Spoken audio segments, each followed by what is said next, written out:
I hope you are, doing well on today. I wanted to talk about something really important today. I was given a request to talk about the fear of driving. And I said I would, talk about it.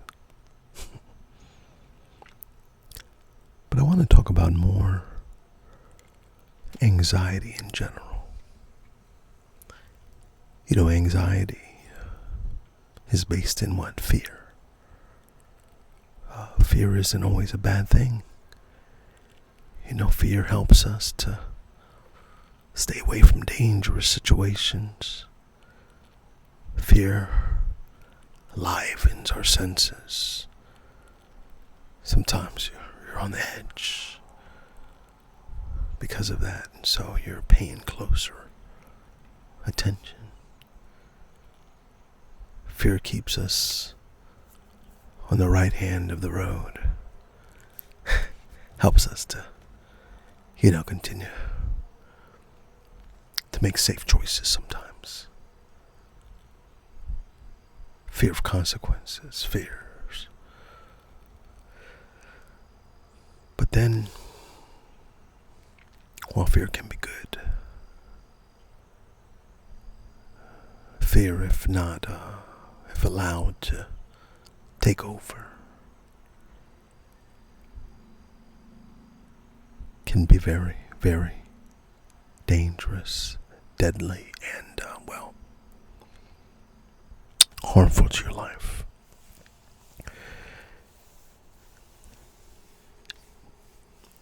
I remember fear, probably one of my earliest anxious moments. I was going into high school freshman year. And we had just moved from upstate New York, a little place called Amsterdam, New York. And my grades weren't the hottest. And so going into ninth grade year, they put us in non-college prep classes. To my surprise, I made honor roll every single semester. The fear wasn't in that. It was going into the 10th grade when they told me, because you did so well in these regular classes, we're going to put you in college prep classes. And I don't know why our family, I didn't know many people that went to college that were in our families, my mom or my father's side. And just to hear the words, college prep, it was a bit scary for me. And yet, that was one of those situations that I recognized that you just step into the door. You sit into the class, sit down at the desk, and you just start getting to work, and you recognize, I belong. I do belong.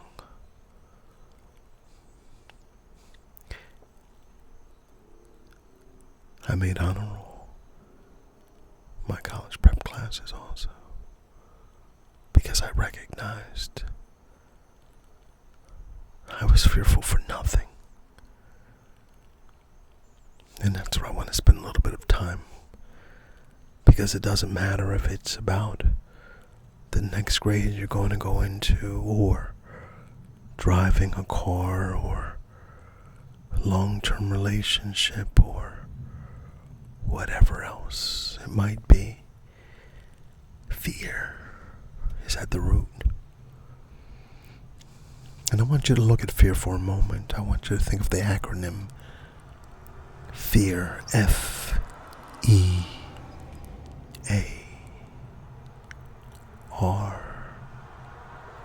False evidence that appears real. False evidence that appears real, and that's just what it is. It's false evidence that appears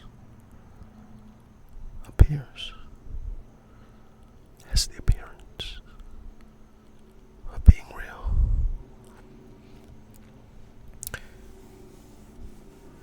Before I went to 10th grade, I already had an image of what it was going to look like. There was a picture in my head already of me failing, not being up to the task. And so the picture, I kept building on it. I kept thinking about it.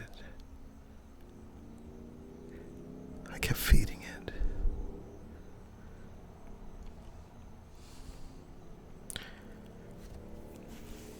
Many times when whatever it is that's in front of us is challenging, we start to build a picture. Oftentimes seeing ourselves as that failure, as a person who can't, not capable of, not good enough to, not strong enough, not pretty enough, not enough.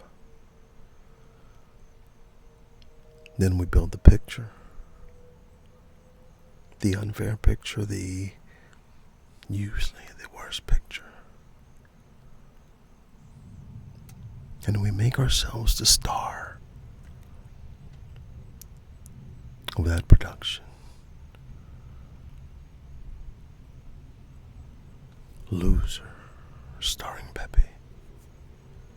Failure. And we put ourselves right there in the middle of it. But what did I tell you fear is? False evidence that appears real. It's false. It's false evidence. We're constructing it before it is, but I want you to look at the power of it, because there's that self-fulfilling prophecy that if you create it and you believe it and you think it, that's what it will be.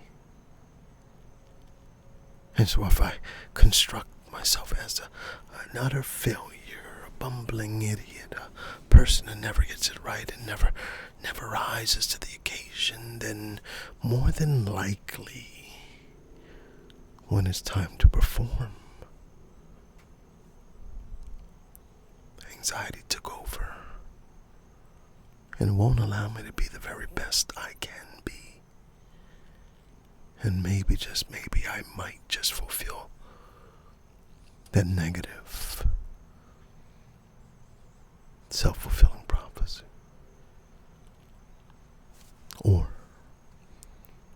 Or here's the option. Because you can construct that powerful image in your mind. You can construct within ourselves something so powerful that it actually become reality, because we have thought of it so much. There's a proverb in the Bible: as a man thinketh, so is he. As a man thinketh in his heart, so is He. And I want you to think about that for a moment, because what the power of that is this very thing that I was talking about, this construction in the mind, this production of the mind that we're starring in. But what I want you to do with the other thing is to crush, ball up that old script.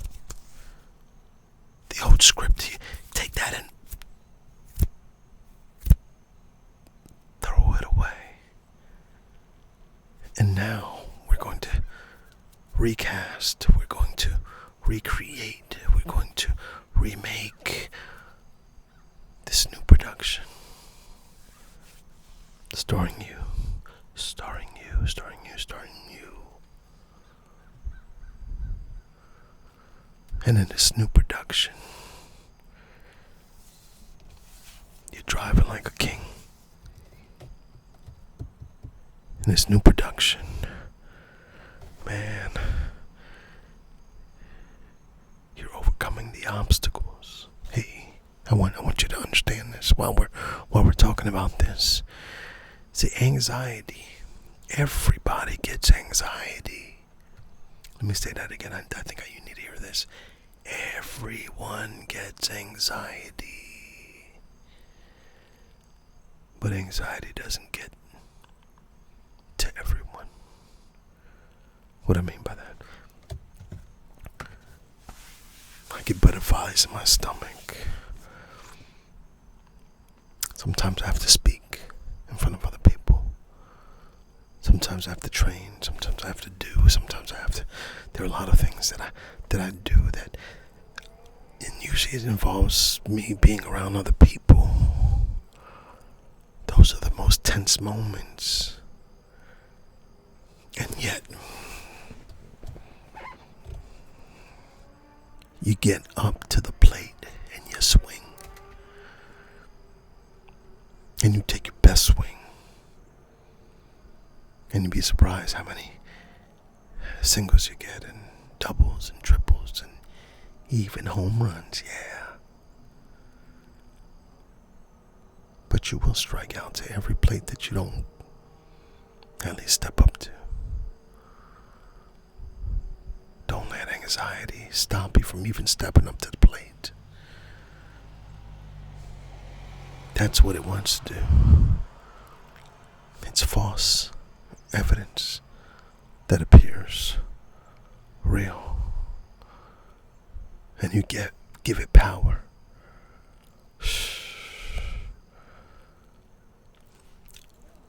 I hope I'm not being too preachy, but I want to share a Bible story with you. Many of you know this story about a man named Peter. He was walking on water. Peter was walking on water, and then one of the things that's so powerful about that is he had great faith in Jesus. He says he had eyes on Jesus. And then said there was a great storm that came around, and the storm was very, very scary. Peter was walking on water. The storm was there, scary. For a moment, his faith had him up and standing on that water.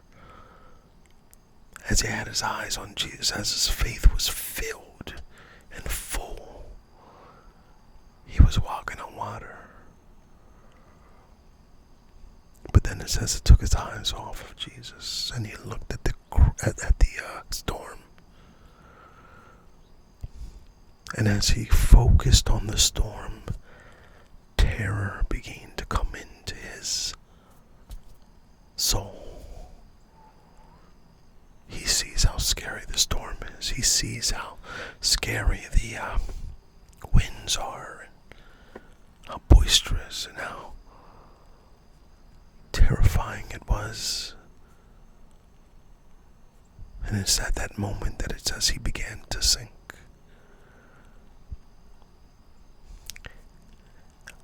I tell you this story because I think it has a lot of parallels for our own lives as we're talking about anxiety. Those moments there are moments we can do almost the impossible.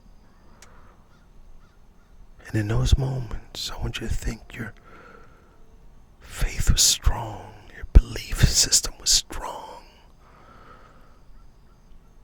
your belief in self, your belief in being able to overcome obstacles.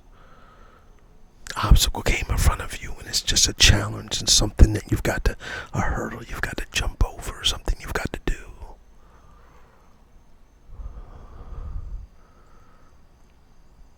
But then there are other times where that same challenge, that same obstacles will come. And instead of embracing it,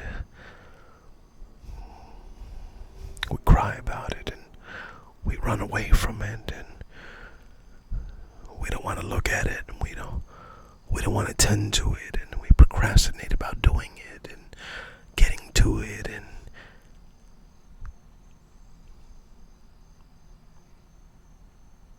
what's the difference oftentimes is, once again, what are you focusing on? What are you paying attention to? What are you dwelling on? Are you dwelling on the good? Are you dwelling on the positive? Or are you on the negative? Are you allowing optimism to rule or pessimism to rule? Are you being hopeful? Are you looking for how to overcome? Listen.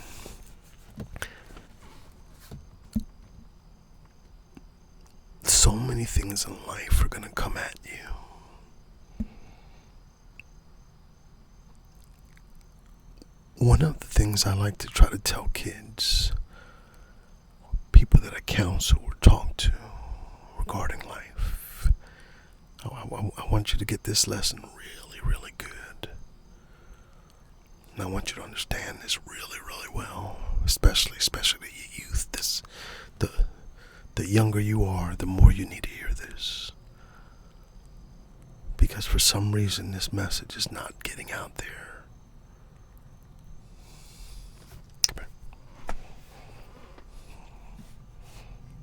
Life isn't fair.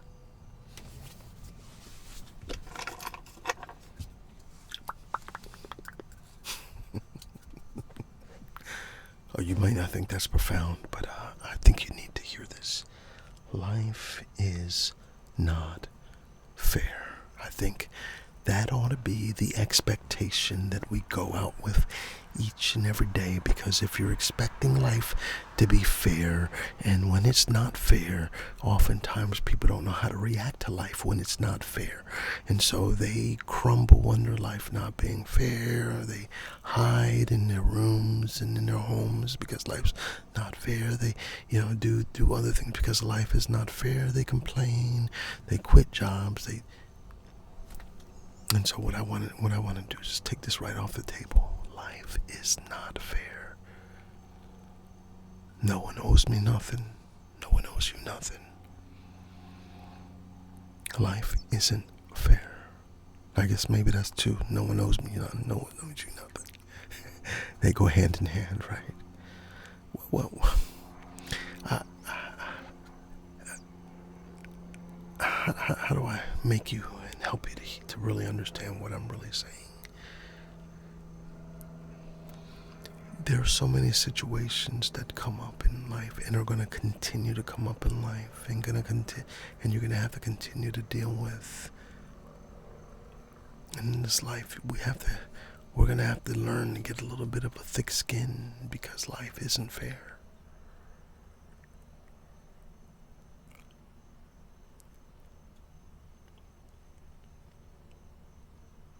One of the things I really want to talk about is optimistic thinking and living. Optimistic thinking and living. Because I think that's vitally important. Your mental health, your relationships, so many areas in your life. If you're going to be successful in life, optimism is absolutely needed. It's called hope. You need it in your daily life. Amen. It helps you get up each day, helps you go out and do, serve your purpose and do what you're supposed to do, be who you're supposed to be. Optimism. Overcoming. We're going to be talking about that a little bit more. Hey, listen, I got to get ready to go. I wanted to just take time to make this video. You know who it is who asked for this. I hope I said some things to help and not hurt. And thankful for all of you here on Peppered ASMR. Our channel's doing great things. I'm so thankful for that and looking forward to even greater things that are to come. All right. God bless you. Take care, and I'll talk to you soon. Bye-bye.